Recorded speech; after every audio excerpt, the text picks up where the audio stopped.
Hello everybody and welcome to today's lesson on special right triangles.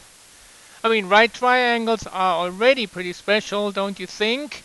With the Pythagorean theorem, the 90 degrees and all that. Now we're going to talk about special right triangles that are even more special. And our objective for today is we will be able to find the side lengths of special right triangles. And those special right triangles we're talking about are right triangles whose acute angles measure 45 and 45 degrees. That's the one type, or 30 degrees and 60 degrees. And what we're talking about here is actually some shortcuts of how to find side lengths without having to go through all the steps that we have to go through for other types of triangles. That's pretty exciting, isn't it? So let's just remember, to find the side length of a right triangle, usually we use the Pythagorean theorem. And so let's look at our triangle here on the left.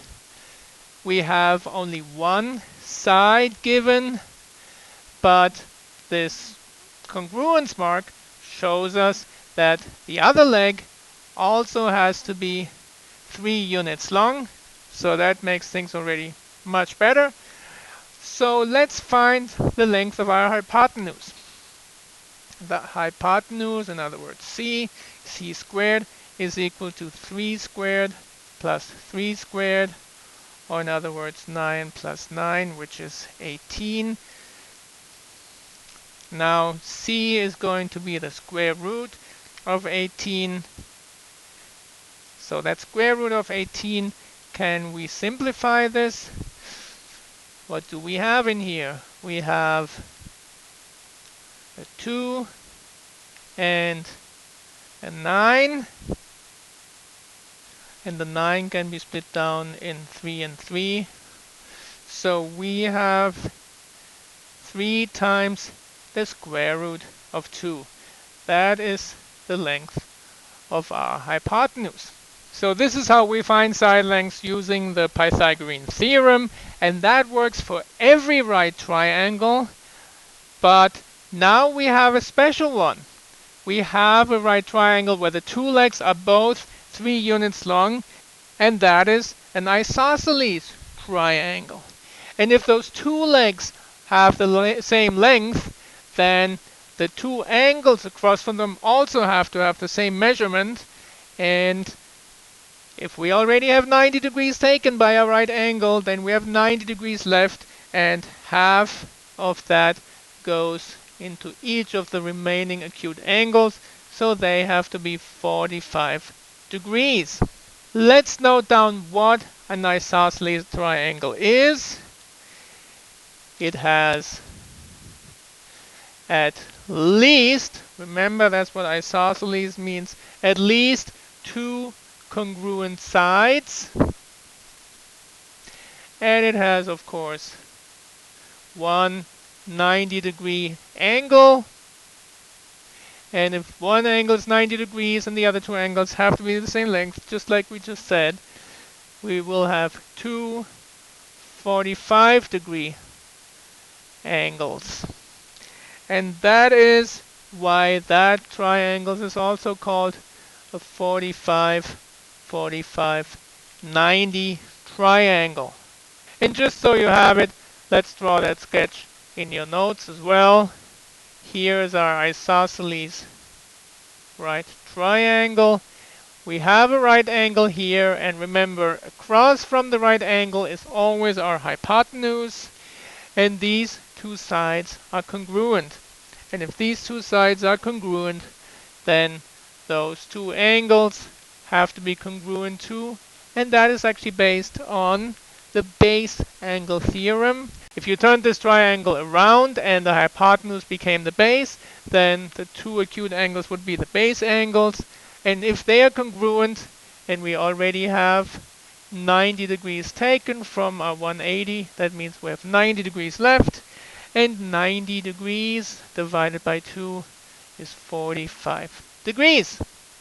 So we got 45 degrees here, and we got 45 degrees here. There are some formulas, some shortcuts to find missing side lengths for our isosceles right triangle. And let's take a look back at what we had found here. We found that our hypotenuse is 3 times the square root of 2. There are quite a lot of 3's here in those side lengths. We have 2 legs that are 3 units long, and we have a hypotenuse that is 3 times the square root of 2 units long. And so how did that happen? Remember, we had 2 times the 3 from one from each leg, which we squared to get 9. 2 times 9 is 18. And the 9 can then be taken out of our square root down here to get the 3 back, but the 2 stays inside. The square root of 2 is something that comes from the fact that we have 2 sides of equal length, and that is going to be in your formula always. Let's write our formulas down. First of all, if we are given a leg and we need the hypotenuse, then the formula is simply the length of the hypotenuse is equal to the length of the leg times the square root of 2. Now sometimes we are not given one of the 2 legs, and remember the 2 legs are really the same length, so it doesn't really matter which one we have. Sometimes we are given the hypotenuse.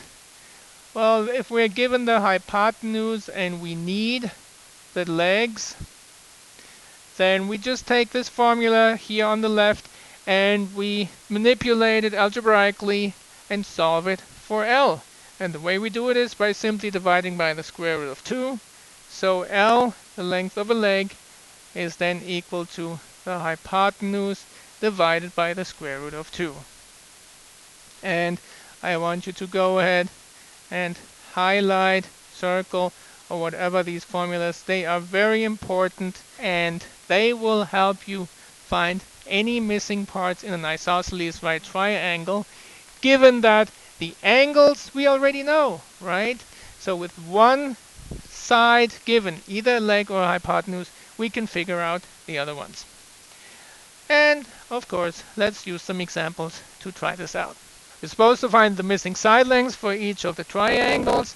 First of all, if we have a 45-degree angle here and we have a right angle, then we know that the missing angle is also 45 degrees, and that tells us that this is an isosceles right triangle. We don't always right away know whether it is or not, but this is one way to find it out. And if we know that this is an isosceles right triangle, we can now go ahead and use our formula. And we are given one leg. And remember, we know that these 2 legs have to be congruent. So therefore, the length of the other leg is also 10. And instead of using the Pythagorean theorem, which also works, remember, we do it the quicker way. We find our hypotenuse by using the formula h is equal to L times the square root of 2. And then if L is 10, h is equal to 10 times the square root of 2. And that is what we wanted to know. And we're done. That was pretty fast, wasn't it? So then go ahead and stop the video and do number 2 yourselves, and then come back and compare your work with my answer. And here we go. Hopefully you came up with the same answer. H is equal to L times the square root of 2. Remember the 2 legs are congruent, so I just put the 8 here as well. And h, our hypotenuse, is equal to 8 times the square root of 2.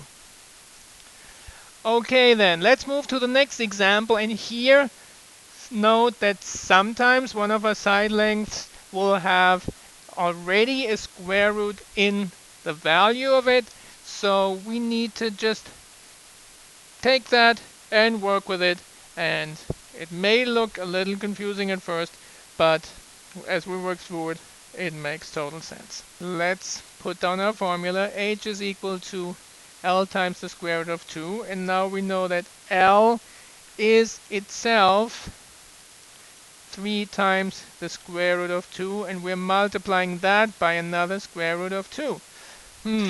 How are we going to simplify that? Just remember, taking the square root of 2 and multiplying it by another square root of 2, what do we get? We get 2. Right? We're multiplying the square root of 2 by itself. We're squaring a square root. That means we get the original number back. 3 times 2. That means the answer is 6. And our hypotenuse has a length of 6. Obviously, we have already marked our two angles congruent because they have 45 degrees, and only if it is an isosceles right triangle can we actually use this formula. Sometimes we're not given the length of a leg, sometimes we're given the length of the hypotenuse, as in this case. But first of all, is it really the hypotenuse? Well, remember, we got a right angle right here, and that is like an arrow that points towards our hypotenuse. So yes, this is indeed the hypotenuse. So what we need are the two legs. We got an angle of 45 degrees here on the right. That means the angle on the left also has to be 45 degrees. And we have two congruent sides. So let's use our formula for isosceles right triangles. And if we need a leg, we have just taken our formula and solved it for L. So this is it. The leg is equal to the hypotenuse divided by 2. Now what is the length of our hypotenuse? It is 12 times the square root of 2. If we divide this by the square root of 2, the two square roots cancel each other out, and we get 12. Now again, go ahead and do number 5 yourselves, try it out, and then compare your work with my answers. Hopefully you came up with the same answers. We know that these two sides are congruent, so we are good to go with our formula for isosceles right triangles, and plugging in 6 times the square root of 2 for our hypotenuse. The two square roots of 2 cancel out, and we're left with a length of 6 for the two legs. Let's look at our next example, and again we are given the hypotenuse and we have two congruent legs, so ready to go. L is equal to h divided by the square root of 2, which means L is equal to 18 divided by the square root of 2.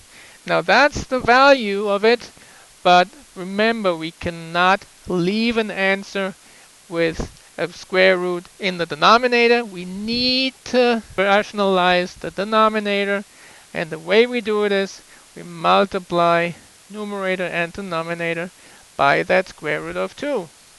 Similarly to the way we've done it in example 3, really, because now when we multiply the denominators, we get a rational 2, and in our numerator we get 18 times the square root of 2.